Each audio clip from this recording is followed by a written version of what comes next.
O Bruno Musa. O Bruno também já está preparado, conectado com a gente. Boa noite, Bruno. Excelente sexta-feira a você. Quais aspectos dessa autorização de André Mendonça nós podemos avaliar, interpretar? Isso quer dizer alguma coisa? É importante destacar que você, inclusive, no nosso grupo de mensagens, compartilhou uma informação sobre uma tratativa que indica um aumento do valor de dinheiro a ser devolvido por Daniel Vorcaro. Falava-se em 40 bilhões, né? Você trouxe uma informação que indica uma negociação que poderia subir esse valor para 60 bilhões. Enfim, a gente reúne as informações, as sinalizações e tenta traduzir isso para uma situação que talvez explique esse atual momento. Bem-vindo. Boa noite, Caniato, Mota, Dávila, Beraldo e todos que nos assistem. Uma ótima sexta-feira para todos. Bom, aquela matéria que eu compartilhei lá fala a respeito dessa devolução de 50, 60 bi. Eu confesso que eu tenho minhas dúvidas se de fato ele tem esse dinheiro mesmo, tá? Porque uma boa parte disso, 50, 52, 53 bi, foram ressarcidos pelo Fundo Garantidor de Crédito. E eu vejo que grande parte daquilo, do restante, você tem ativos inflados dentro do balanço, que não necessariamente tem esse valor de mercado que ele conseguiria transformar em liquidez. De fato, ele pode ter desviou de fato esse montante, mas eu não sei se ele teria capacidade, contando todos os passivos, de manter esse nível de caixa. É muito dinheiro. Estamos falando de 50, 60 bilhões de reais. Não sei se teria esse dinheiro para ele devolver. Tanto é que ele falou que devolveria em prestações, etc. Mas o fato é, se não for isso, está algo muito próximo. Já, de longe, o maior esquema, como a gente fala, de corrupção do Brasil. Não vejo nenhum tipo de novidade com relação a essa mudança, retorno da cela especial, por reclamar de condições da cela, etc. Confesso que me chamou até um pouco a atenção, uma vez que se a cela, ele reclamou dessa cela, quantos outros criminosos têm também essa mesma condição? Então que fique lá. Se fica lá, não adianta trazer ele como uma vítima, nem sequer o seu pai, como falaremos adiante, que veio agora falando que teve uma crise dentro da cadeia. Não esqueçamos dos fatos, hein?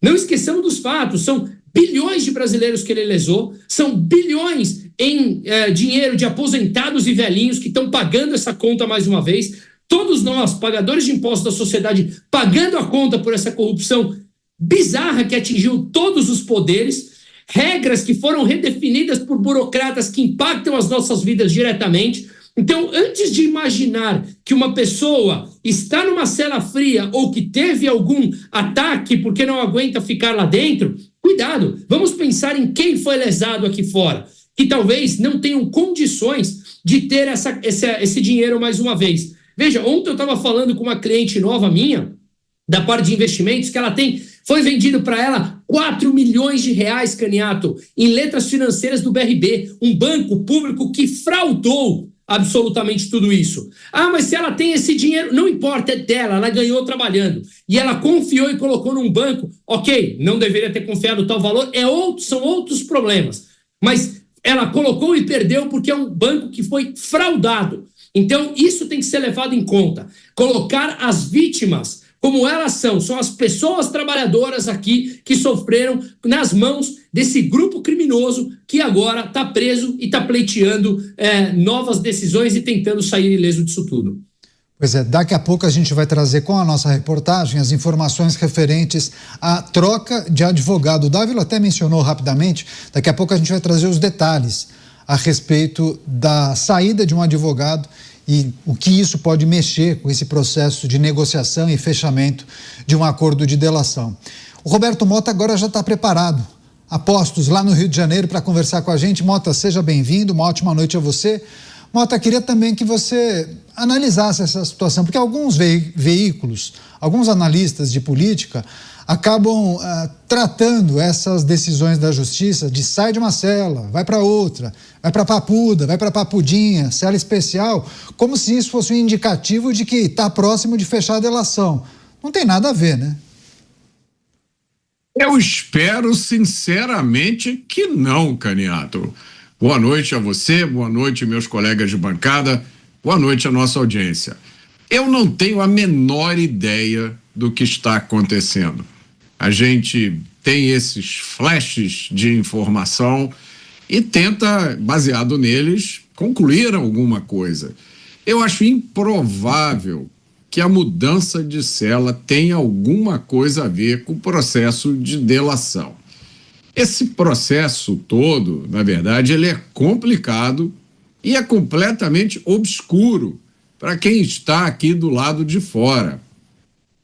Lembra que eu fiz uma previsão aqui quando esse escândalo começou? Eu disse, olha, daqui a pouco a discussão toda vai ser em torno de detalhes picantes, em torno de fofocas, em torno de coisas que são inteiramente acessórias, superficiais, como essa questão da cela. Tira da cela, bota na cela, muda de cela, tem buraco no chão, tem água quente, não tem água quente. Não era isso que a gente deveria estar discutindo. O foco da mídia, o foco da discussão geral deveria estar nas autoridades que foram envolvidas ou se envolveram nesse escândalo e das quais quase não se fala mais.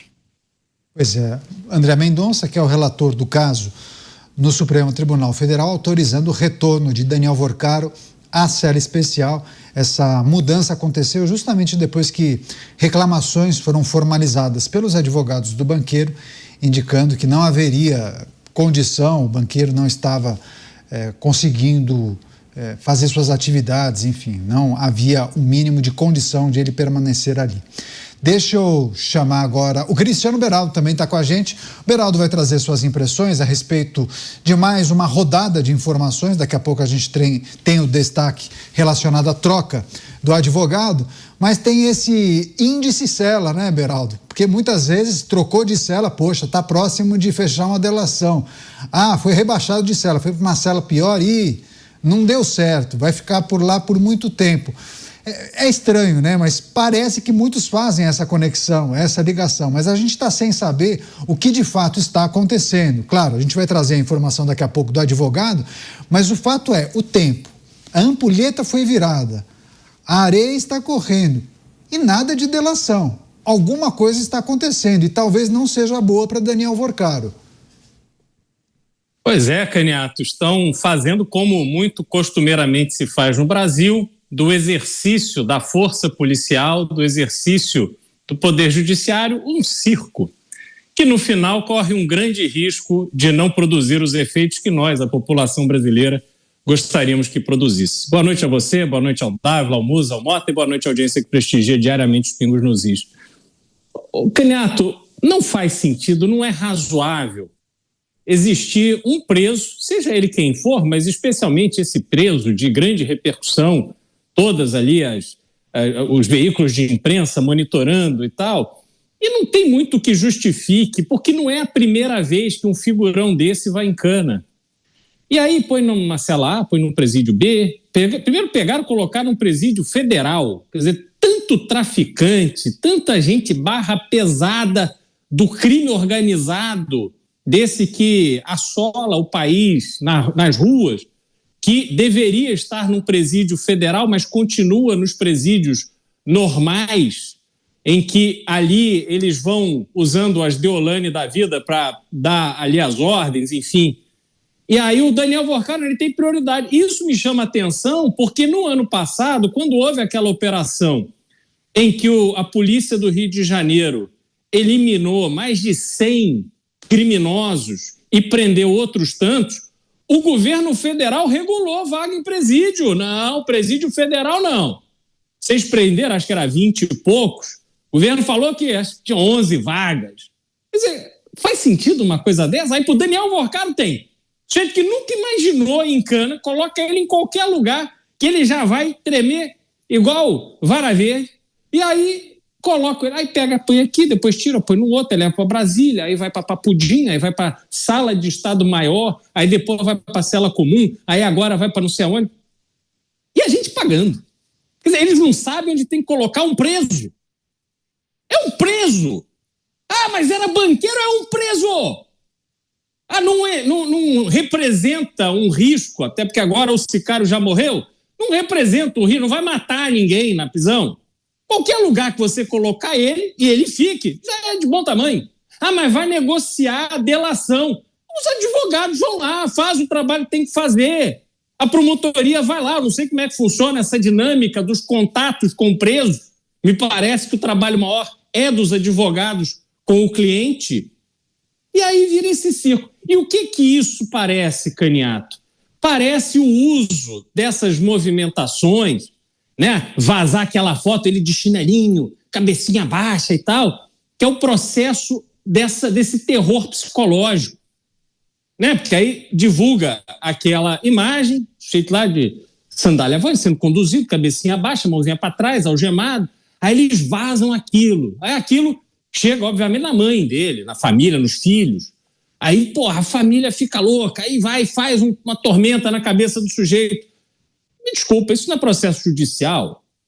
Isso é um circo, isso é usar esses elementos psicológicos, como já se fez em tantos lugares, em tantos momentos históricos e que não acabaram bem. Então, eu como brasileiro, a única coisa que eu quero é coerência, é o exercício da lei, do poder judiciário, do devido processo legal, de uma forma onde a gente olhe e não fique com essa sensação de que tem alguma coisa ali que não está certo. Vão deixar alguma porta aberta, porque aí lá na frente, como aconteceu na Lava Jato, não é que eu estou falando de uma coisa inédita, aconteceu na Lava Jato. Quantos Daniéis Vorcaro foram presos na Lava Jato? Todos saíram, sequer pagaram a conta. A maioria vive do dinheiro lá desviado lá atrás, que confessaram ter desviado. Mas estão por aí, livres, leves e soltos. Por quê? Porque sempre fica aquela porta aberta, alguém que deveria ter feito alguma coisa e não fez, alguém que deveria ter assinado o documento e não assinou, alguém que deveria ter feito o procedimento A, B e C e não fez. Sempre tem isso no Brasil. Então, essas coisas eu vejo, Caniato, não com entusiasmo, muita gente fica entusiasmada, agora vai lá, parcela pior, vai. Eu vejo com uma desconfiança, vejo com preocupação. Exercício da justiça tem que ser perene, tem que ser equilibrado, porque aí sim nós conseguimos ter certeza que estamos num país justo. Com esse circo aí, me gera muita preocupação. Pois é, pessoas da nossa audiência questionando se a cela especial da Superintendência da Polícia Federal é aquela mesma em que o ex-presidente Jair Bolsonaro ficou, porque o ex-presidente reclamava das máquinas de ar-condicionado, né? Segundo as informações, era um barulho ensurdecedor, mal dava para dormir. Será que essa é a cela especial onde o Vorcaro está? Será que as máquinas de ar-condicionado farão alguma diferença? Deixa eu chamar o Luiz Felipe Dávila, só para a gente passar a régua nesse capítulo da discussão. Daqui a pouco eu vou trazer o nosso repórter. Dávila, você disse há pouco sobre o time, né, para fechar a delação premiada. Se tem informação ou se não tem. Ou por que protelaram tanto? Eu me lembro que lá atrás vocês diziam, olha, se Daniel Vorcaro revelar tudo que sabe, muitas mudanças poderão acontecer, porque ele tem informações e teve conexão com figuras dos mais diferentes lugares, né? Segmentos da sociedade, o empresariado, a administração pública, todos os poderes, as instituições. Essa demora tem a ver com um cálculo que ele e os advogados fizeram. Olha, se é para falar, eu falo desse daqui, daquele eu não posso falar. Desse daqui, infelizmente, eu não posso. Você acha que ele perdeu o trem? Ele não subiu no trem e perdeu o trem por conta disso? Com certeza, ele tentou poupar figurões da política e principalmente dessa República do Rabo Preso para tentar fazer uma delação e escapar uma ou outra figura. Mas as evidências, como eu disse, Caniato, já são inúmeras. Não dá para fazer isso. E aí ele está numa sinuca de bico, porque se ele falar tudo, essa República do Rabo Preso vai estremecer porque vai pegar gente muito graúda, do Judiciário, do Congresso Nacional e do governo.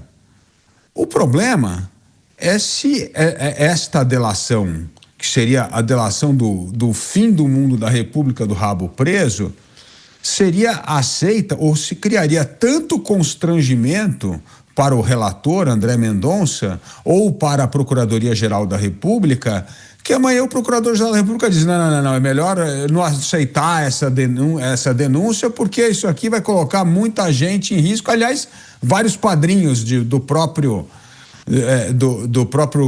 Procurador-Geral da República. Então, o problema, Caniato, hoje é que se ele falar tudo, pode causar tamanho dano na República do Rabo Preso, que vão criar alguma firula para essa denúncia não ser aceita. E se ele não falar nada ou falar muito pouco, como ele tentou fazer até o momento, a delação não é aceita. Ou seja, qual é a delação aceita que seja tolerável para esse sistema corrompido da República do Rabo Preso? E onde é que é o borderline que, se ele falar mais do que isso, aí coloca em risco tanta gente poderosa que capaz que a denúncia, a delação não seja aceita. Veja que sinuca de bico Vorcaro e o Brasil estão, porque isso reflete o grau de promiscuidade da política pública brasileira. Imagina só, você não pode falar tudo, realmente tudo que você sabe, porque se você falar, vai cair metade da República, como bem disse Valdemar da Costa Neto, que conhece bem desse assunto. Então, Caniato, é uma vergonha o que nós estamos vivendo. Não sei como o Brasil vai sair dessa sinuca de bico. Deixa eu chamar o Bruno Musso, o nosso repórter está se preparando, daqui a pouco ele terá condições técnicas de entrar aqui com a gente. Deixa eu só chamar o Bruno Musso, porque eu me lembro muito bem que os nossos comentaristas falavam lá no princípio e colocavam em paralelo o caso da Operação Lava Jato, falavam sobre a possibilidade de muitos serem punidos, né, e eventuais erros serem identificados no meio do processo e reversões acontecerem como foi na Lava Jato. Já outros menos otimistas não falavam nem em punição, já indicavam a possibilidade de um grande acordo. Aqueles que estão muito decepcionados com o Brasil já falavam em uma pizza, o cheiro de pizza estava no ar.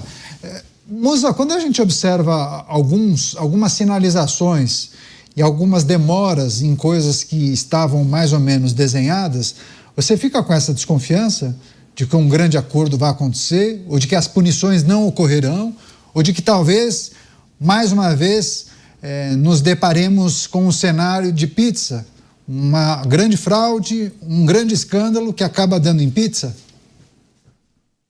Esse cenário que você descreveu agora por último, Caniato, é o cenário default Brasil, ou seja, é o cenário base. Aqui dentro do mercado financeiro a gente trabalha normalmente com 3 cenários, né? O base, o otimista e o pessimista. O cenário base no Brasil é dar em pizza. Essa é a condição normal do Brasil. Quando não dá em pizza, nós olhamos e falamos, alguma coisa está cheirando estranho e calma, arrumarão alguma coisa para que aí sim convertam numa pizza. Portanto, no Brasil a atenção é sempre, por mais que no primeiro momento possa parecer que não está dando em pizza, calma, em algum momento nos surpreenderão e dirão, achamos uma regra aqui, mudamos uma outra ali, de qualquer forma, conseguimos uma determinada caneta pesada, alteramos a regra, e aí sim, aquilo que parecia que ia dar em algo se torna pizza novamente. Para mim, essa é a condição padrão. Então, eu sempre fico em alerta. Às vezes a gente demora a perceber um pouco mais. Na própria Lava Jato foi um caso muito específico disso, né, Caniato? A gente acreditou naquelas operações que estavam aparecendo a cada dia, eram inúmeras operações. Quantos de nós não acordávamos até ansiosos por esperar quais seriam as próximas vítimas de um sistema completamente corrompido? E aí sim gerou aquela esperança. Passou um tempo, tudo cancelado, tudo anulado. Então, para mim, o cenário padrão é esse. A grande questão é gerar uma certa expectativa, como eu sempre falo, não esperança, mas expectativa, de que o copo vai enchendo aos poucos. E esse copo vai cada vez mais transbordando em um sistema que se sente infalível. E em algum momento, isso estoura. Em algum momento, o caldeirão simplesmente não aguenta mais aquela pressão, aquela tamanha pressão, porque a população começou a sentir e determinados escândalos que ficavam ali fechados em certas salas dentro do governo e de grande parte ali de um núcleo de determinados governos, agora ele atinge a população como um todo. Isso vai acontecendo ano após ano, mas nós estamos falando de quantos escândalos já? Quase 2 décadas de escândalos intermináveis, um maiores do que o outro, como eu brinco. No Brasil, os escândalos têm inflação. Eles eram milionários e vão se tornando bilionários, com juros compostos se tornam trilionários. Consequentemente, Caniato, me parece que, de novo, para mim, o cenário padrão é pizza. Mas a expectativa é que alguma coisinha transforme as pessoas nesse caldeirão e que um grupo comece a falar, não dá mais, está insustentável. Em algum momento chega nessa insustentabilidade. Eu estive, por exemplo, em El Salvador produzindo um documentário a respeito daquilo. Quantos anos eles toleraram de uma violência? Chegou um momento que estava insustentável. Em vários outros países a gente vê assim. E a minha esperança, expectativa nesse caso é que esse caldeirão vai enchendo, e que cada vez mais ele está próximo de transbordar. Espero, porque infelizmente a gente, pelo visto, terá que ver transbordar para aí sim buscar qualquer tipo de mudança.